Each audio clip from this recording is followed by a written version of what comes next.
All right, guys, welcome back. This is Operation Northwind. This would be turn 4 for the British as well as the French. So we have one housekeeping matter that we're going to attend to first. We're going to do a recruitment roll for Argentina. So they're going to hit on a 3 or less. So let's see what we can roll for them. So here we go, 1 or 3. And we got a 10. That's about as far away as we could get from a success. All right, so with that done, let's get into the purchase and then we'll move back up to the dice box for our tech rolls. So for the British, we're gonna spend 10 and buy a fighter, and then we're gonna spend 7 and buy a cavalry and an artillery. And we're gonna save $2. FEC is gonna buy 2 infantry and save $1. ANZAC is gonna spend 7 and buy a seaplane and spend 3 and build a seaplane base in Sydney. And then the French are going to spend 4 and buy an AA gun for Paris, and then we're going to start a fortification for 5 along the border of Normandy and Picardy on the Normandy side.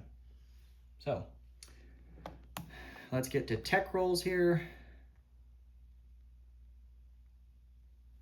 All right. So let's roll 2 tech rolls here. So we will roll, we'll do black for radar, and yellow will be for heavy strategic bombers. So here we go. We got a 5 and a 2. Fantastic. So we missed for both of our tech rolls for the British. That fucking sucks. Okay. And then we'll go ahead and roll for the French. So the French will do long-range aircraft. And they got a 1. Wow. This is a really bad round for tech for us.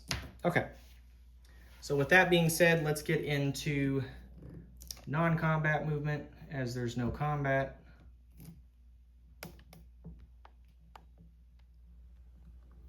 All right.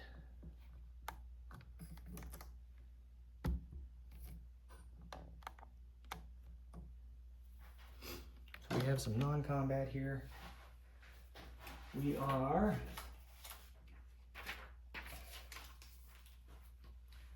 moving the light carrier from A21 with the tactical to A27, along with a destroyer to A27. They're on escort duty. Okay. Then we're going to bring the light carrier and the fighter from A44, and they're going to go 3 movement to A19, and they're also going to go on escort duty with a destroyer from A44. Okay, so that's those 2 units in A19 on escort duty. Then we have, we'll do that one here in a minute, do that one here in a minute, that one in a minute. Let's see, do we have any others on this side? We have a destroyer and a heavy cruiser coming out of A44, and they will move to A18 and go on escort duty. So again, that's a heavy cruiser and a destroyer in 18. And then we have a destroyer coming from A44. And it's going to go to A46 on escort duty. So there's that. The ships that remain in A44 are still on escort duty, so that hasn't changed. So we'll have that.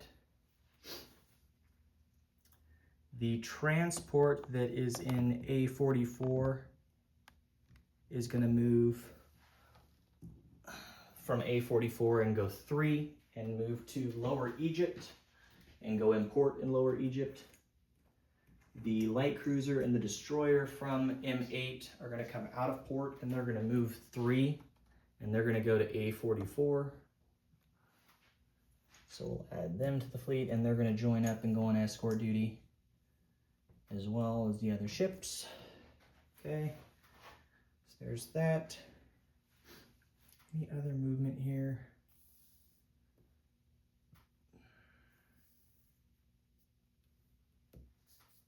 Okay, I think that's it on this side, so let's move to this area over here.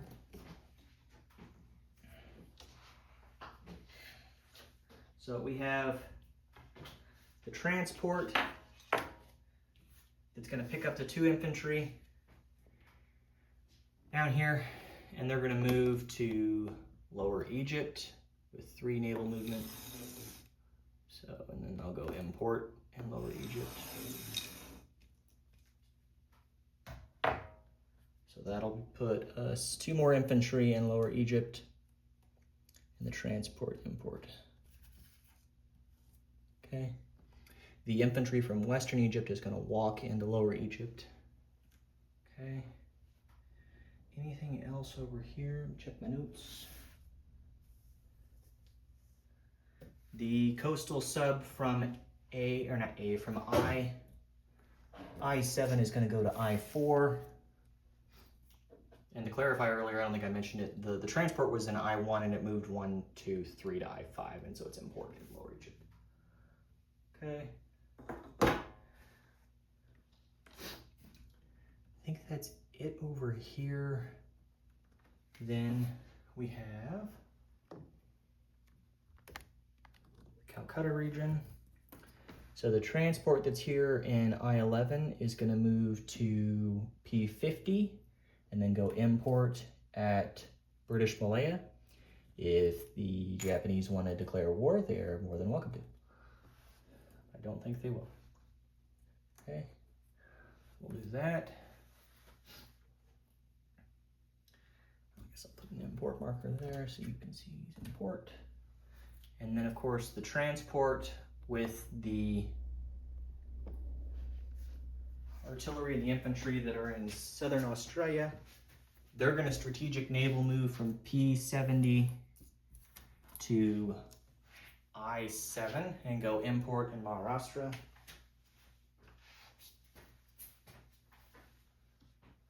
Get that on camera here. So here's that.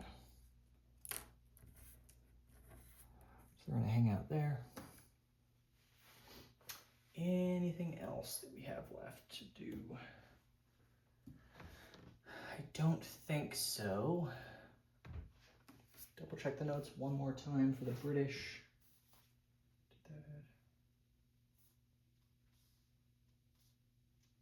Nope, we're all set. Okay, so let's get into placement of units. So I'll put the 2 infantry in Calcutta, and then I'll place the facility and unit for ANZAC. So here's the 2 infantry going into Calcutta. So there's a net change of just the transport that's no longer in port at Calcutta. And then we'll place the 2 units at Sydney, which again is a seaplane and a seaplane base. Okay, so that's that. Okay.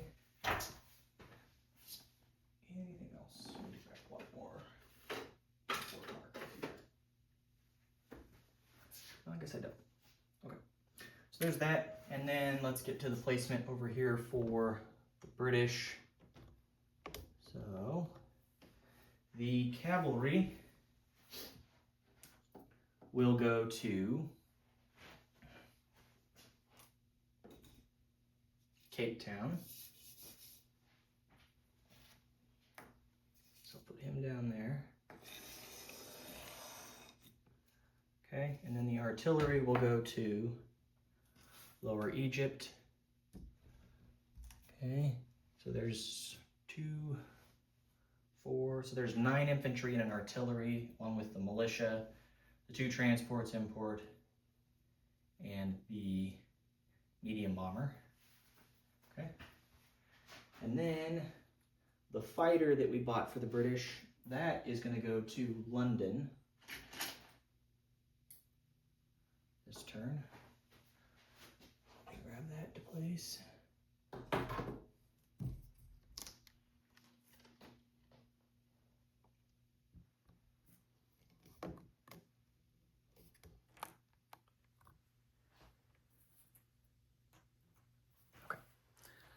here's the fighter being built. Okay, so that's the only change in the British Isles. And then for the French, let's do non-combat for them. And I should clarify, all the escort duty changes were technically combat moves, but I don't think it really matters at this point because we're not at war. Okay, so for the French, we're going to move the militia via rail to Normandy. The two militia that are in Aquitaine are going to walk to Normandy along with the artillery from Aquitaine. And then the 4 infantry that are in southern France are going to walk into Paris, and then 4 infantry in Paris are going to walk into Normandy. So that's the net difference there. And technically one of those can be a foreign legion. Doesn't really matter. But so there's that. So we've done all that. Transport's still down there. Then the other move that we actually have several. We're going to take the transport from Syria along with the infantry in M9, and he's going to move strategic naval move 4 to M1 and go import. So we'll drop him off there. So we'll do that. What else? I guess I'll go ahead and clarify this part because it's getting to be about that point. The 2 transports that are in M1 will actually come out of port, and they're just going to hang out there in M1. We don't want them in port in case the Germans attack it and take it. We don't want them rolling for them. So we'll do that. Then the 3 ships in the Mediterranean are all moving.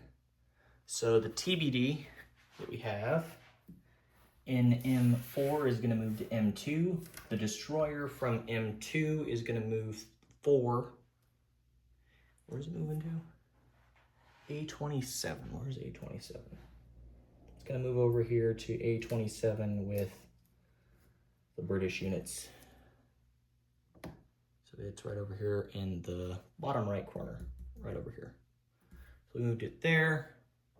And then the light cruiser for the French that's on escort duty is going to come off, and it's going to move. It's going to move to A44 and link up with the rest of the British fleet in there, and then it can go on escort duty as well. So, okay. So that's that. I believe that covers all of our non-combat moves for the French, as well as the combat, technically. The AA gun is going to go to Paris, so we'll drop that in there. And I believe that's it. We've covered unit placement, we did all of our tech rolls, everybody missed, and we did the recruitment roll and that missed. So I believe that's it. Let me grab a under construction marker here to put in on the border of Normandy here with Picardy, show the fortification start. And that's that. So let me do a disposition here. The only 2 that I think really matter probably at this point, because everything else was pretty self-explanatory, are the French land zones here. So we have an infantry in southern France. We have 3 militia, 2 motorized, an artillery, and 4 infantry in Normandy, along with the fortification under construction. And then Paris has a fortification, 1 militia, and then 2, 4, 6 infantry, the AA gun, and the mountain infantry. So, okay. I think that covers everything, guys. If you have any questions or concerns, please let me know. Let's go to our income collection here. So, the French didn't save anything, I don't believe. Or no, the French did save $1. Whoops. I think. I'll have to go back and look. I believe the French had 10. Okay, so the French would have saved $1, so they'll collect 10, so they're at 11, I believe, but I'll go back and double check. ANZAC spent all of their income, but they will collect 5. FEC saves $1, and they collect 7, so they'll be up to 8 this coming turn. And then the British have 16, and they save 2, so they go to 18. Okay. That's that, folks. Again, questions or concerns, please let me know. And yeah, that should get us started going into the end of turn 4 and get us ready for turn 5. So thank you all for tuning in. things should start getting pretty interesting here real quickly.